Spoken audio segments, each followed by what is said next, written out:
అందరికీ నమస్కారం.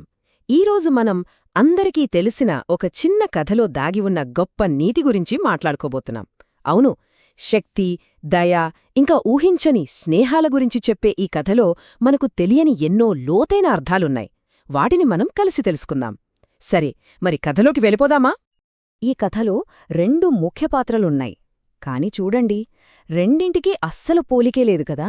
ఒకవైపు అడవికి రాజరాజు, శక్తికి మారుపేరైన సింహం, మరోవైపు ఎవరో పెద్దగా పట్టించుకొని ఒక చిన్న ఎలుక. ఇంత తేడా ఉన్న ఈ రెండింటి మధ్య కథ ఎలా సాగుతుందో ఊహించడానికే భలే ఉంది కదూ. చూద్దాం. సరే, కథలో మొదటి భాగానికి వచ్చేద్దాం. ఇక్కడే ఆ రెండు వేర్వేరు ప్రపంచాలు అనుకోకుండా ఒకదానికొకటి ఎదురుపడతాయి. అసలు ఆ కలయిక ఎలా జరిగిందో చూద్దాం. ఆ రోజు అడవి మొత్తం భలే ప్రశాంతంగా ఉంది. ఎందుకంటే అడవికి రాజైన సింహం ఒక చెట్టు నీడలో హాయిగా కునుకుతీస్తోంది. దాని దర్జా, దాని బలం అడవిలోని ప్రతి జీవికి తెలుసు. అందుకే అంత నిశ్శబ్దంగా ఉందన్నమాట.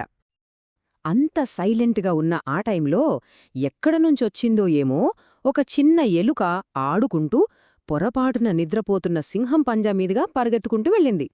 అంతే సంగతి. ఆ చిన్న స్పర్శకే మృగరాజు కళ్ళు టక్కున తెరిచింది. ఇప్పుడు కథ చాలా ఆసక్తికరమైన మలుపు తీసుకుంటుంది.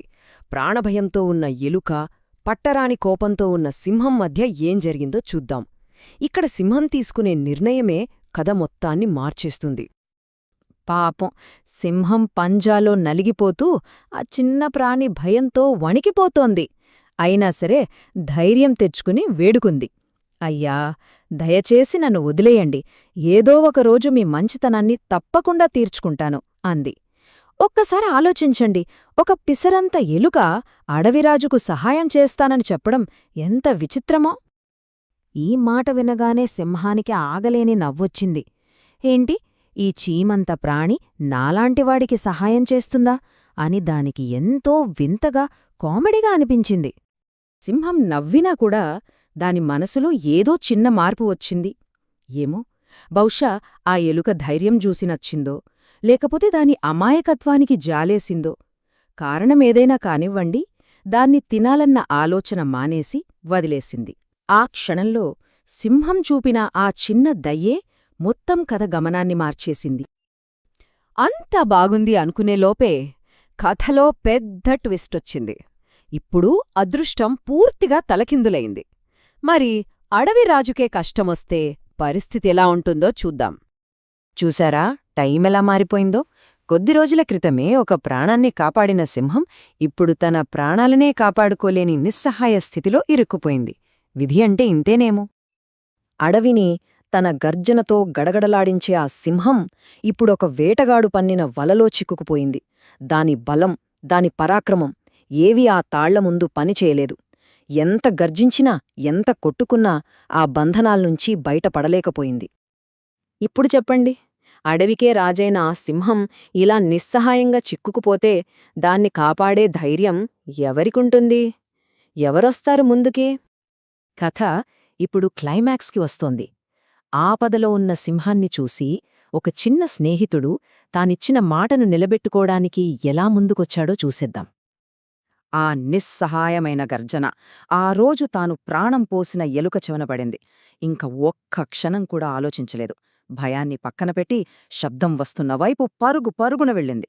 అక్కడికి చేరి తన చిన్న పదునైన పళ్లతో ఆ బలమైన తాళ్లను టకటకా కొరికేయడను వదిలిపెట్టింది. చివరికి సింహాన్ని ఆ బంధనాల నుండి పూర్తిగా విడిపించింది. కథ అయితే అయిపోయింది. కాని అసలైన విషయం ఇప్పుడే మొదలవుతోంది.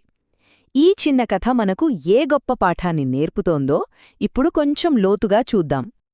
బయటపడ్డాక సింహం గర్వం మొత్తం పోయింది. తాను ఎగతాళి చేసిన, చిన్నచూపు చూసిన ఒక చిన్న ప్రాణివల్లే ఈరోజు తను బ్రతికి ఉన్నాననే నిజాన్ని గ్రహించింది. దాని కళ్లలో అహంకారం పోయి కృతజ్ఞత కనిపించింది. ఈ కథ మనకు ఒక ముఖ్యమైన జీవిత సూత్రాన్ని నేర్పుతుంది. అదే పారస్పరికత. సింపుల్గా చెప్పాలంటే ఇచ్చిపుచ్చుకోవడం అనమాట. సింహం దయచూకింది, దానికి బదులుగా ఎలుక కృతజ్ఞతతో సహాయం చేసింది. మనం ప్రపంచానికి ఏది ఇస్తామో అదే మనకు తిరిగి వస్తోంది అనడానికి ఇంతకంటే మంచి ఉదాహరణ ఉంటుందా? కాబట్టి గుర్తుపెట్టుకోవాల్సిన విషయమేంటంటే మనం చూపించే చిన్న దయ కూడా ఎప్పటికీ వృధా కాదు. అది ఏ రూపంలో, ఏ టైంలో మనకు తిరిగి వస్తుందో ఎవ్వరూ ఊహించలేరు. సింహం ఆ రోజు ఎలుకను వదిలేయటం చాలా చిన్న విషయంగా అనుకునుండొచ్చు, కాని అదే దాని ప్రాణాలను కాపాడింది. ఇక రెండో అంతే ముఖ్యమైన నీతి, ఎవరినీ వారి సైజును బట్టి తక్కువ అంచనా వేయకూడదు. చిన్నగా కనిపించే ఎలుక బలమైన సింహం చేయలేని పనిని చేసి చూపించింది. ఇది మనకు ఏం చెబుతోంది? అసలైన బలం శరీరంలో కాదు, చేసే పనిలో, మనసులో ఉంటుందని ఈ కథ అద్భుతంగా నిరూపిస్తుంది. ఈ కథ విన్న తరువాత మనందరం ఒక్కసారి ఆలోచిద్దాం. ఎవరి జీవితంలోనైనా వారు చేసిన ఒక చిన్న మంచి పని లేదా వారికి అందిన ఒక చిన్న సహాయం ఊహించని పెద్ద మార్పుకు దారితీసిందా? ఒక్కసారి గుర్తు చేసుకోండి. ఎందుకంటే ఈ కథలోని నీతి మన జీవితాలకు కూడా వర్తిస్తుంది.